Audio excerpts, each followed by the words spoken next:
Selamat datang di podcast Bincang-Bincang Musik. Mungkin tidak asing yang ada di depan teman-teman semuanya. Bagi yang pernah datang ke pusat musik liturgi, ya ini ada salah satu mas yang ngajarin musik di sana. Mungkin kita langsung kenalan aja. Kalau boleh tahu namanya siapa, Mas?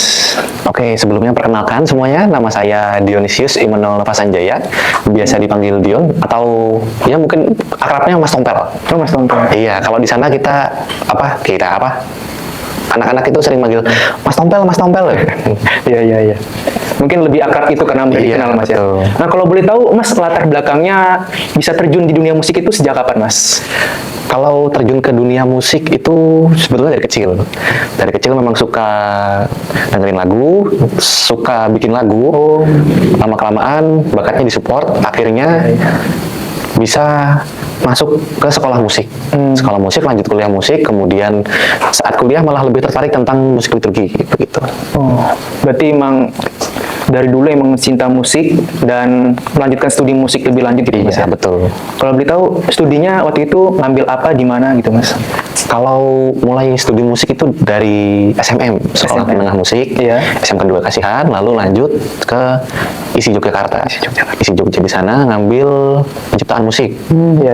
Ya, jadi penciptaan musik itu dia khusus untuk komposisi. Kalau yang nggak tahu penciptaan ya, Iya. khusus komposisi di sana akan membahas tentang segala jenis musik sebetulnya. Iya. Universal. Tapi semester 5 ke belakang sampai akhir itu biasanya fokus ke musik apa sih yang mau dituju. Oh. Biasanya pada itu. Ya, berarti teman-teman sudah tidak diragukan lagi kalian dari Mas Dion di bidang musik tentunya, sehingga beliau dipercaya juga mendampingi untuk bagi teman-teman yang belajar di pusat musik liturgi. Kalau boleh tahu, Mas ngajar di situ sudah berapa lama dan bagaimana pengalaman yang mengajar? Kalau mengajar di situ sudah dari tahun lalu hitungannya. Iya. Berarti setelah September berarti. Iya. September. Pengalaman di sana jujur ini pengalaman mengajar pertama. Iya. Karena sebelumnya belum pernah mengajar secara kelas ya. Kalau secara private itu pernah, karena biasanya itu les organ di gereja atau les organ private di rumah gitu. Ada yang, Mas Dion kan bisa main organ nih, anak saya mau les dong gini biar bisa ngiringin. Nah, gitu. Cuman kalau untuk ngajar kelas secara kelas baru tahun kemarin. Oh, oke. Berbicara mengenai musik liturgi, pasti Mas sering melayani musik di paroki-paroki, entah ngiringi atau bagaimana. Sejauh pengalaman Mas mengiringi atau dimintai bantuan, bagaimana Mas melakukan persiapan-persiapan itu? Dan mungkin ada kesulitan atau suka dukanya gitu, Mas? Oke, ngomong-ngomong soal musik liturgi, ya memang itu kalau untuk umat ya, yang memang tidak tahu pedoman, terkadang oh musiknya ini aja kok enak ini, ini aja kok enak ini. Tapi terkadang ada juga yang mereka sudah paham. Nah, susahnya yang mungkin yang mereka belum paham ketika anggap aja masa berkabung itu. Iya. Misalnya Prapaskah. Iya. Ambil saja Prapaskah di situ kan lagu-lagu kita meminimalisirkan untuk iringan, untuk lagu-lagu yang bisa dibilang megah, yang gembira gitu. Terkadang ada juga yang wah kok ini terus harus nyelipin dikit ini kurang greget ini. Nah itu itu terkadang yang harus kita coba kasih paham pelan-pelan, tahan, jangan sampai kok harusnya liturginya seperti ini, jadinya seperti ini, gitu. Nah, terkadang kalau misalnya saya nggak bisa ngasih tahu, ujung-ujungnya rombongan ngasih tahu. Oh, iya. Memang kalau menghadapi umat yang banyak maunya dan mungkin masih banyak yang belum paham tentang musik liturgi. Iya, Mungkin teman-teman yang nonton juga mungkin belum paham apa itu musik liturgi. Mungkin Mas bisa jelaskan sedikit yang bedakan musik liturgi dengan musik rohani atau lagu-lagu lainnya gitu. Untuk musik liturgi sendiri sebetulnya untuk secara definitif saya kurang tahu, cuman sepemahaman saya musik liturgi itu dialah musik yang dikhususkan untuk liturgi Ekaristi, untuk selama misa biasanya. Mengapa seperti itu? Karena musik tersebut biasanya sudah mendapat imprimatur. Oh, iya. Nah, jadi nggak sembarangan musik bisa jadi musik liturgi, seperti musik-musik rohani.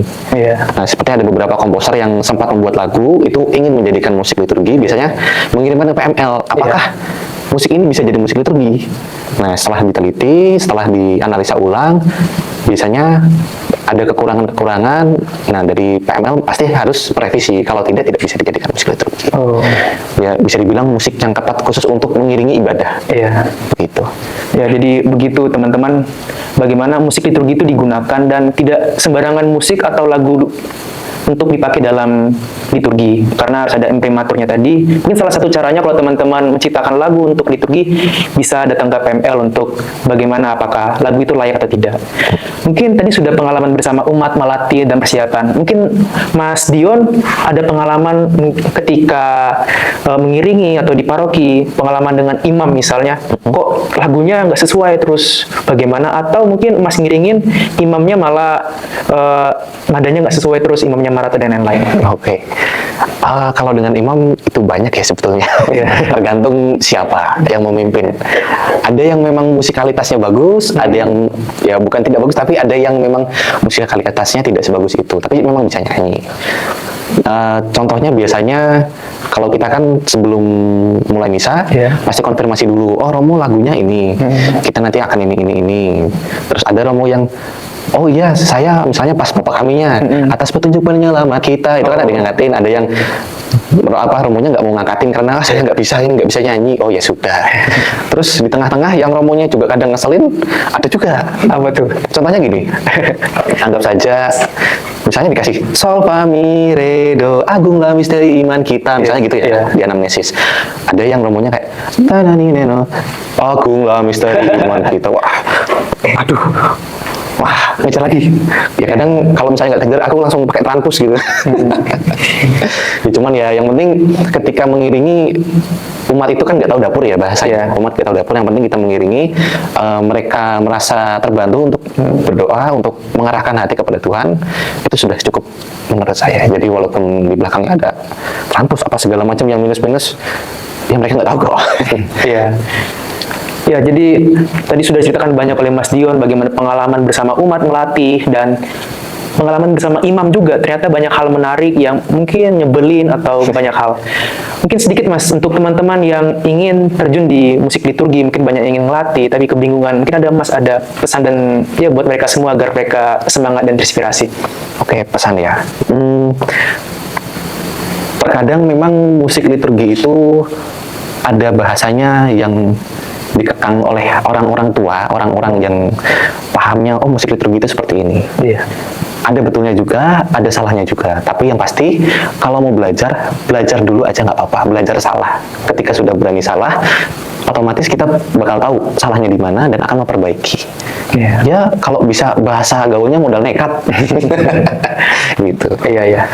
Begitu teman-teman, jadi kalau teman-teman ingin terjun ke musik liturgi, jadi bonek pun nekat, jadi modal nekat, jangan pernah takut untuk mencoba. Terima kasih Mas Dion sudah hadir dalam podcast kami. Semoga teman-teman yang nonton bisa terinspirasi. Terima kasih, sampai jumpa.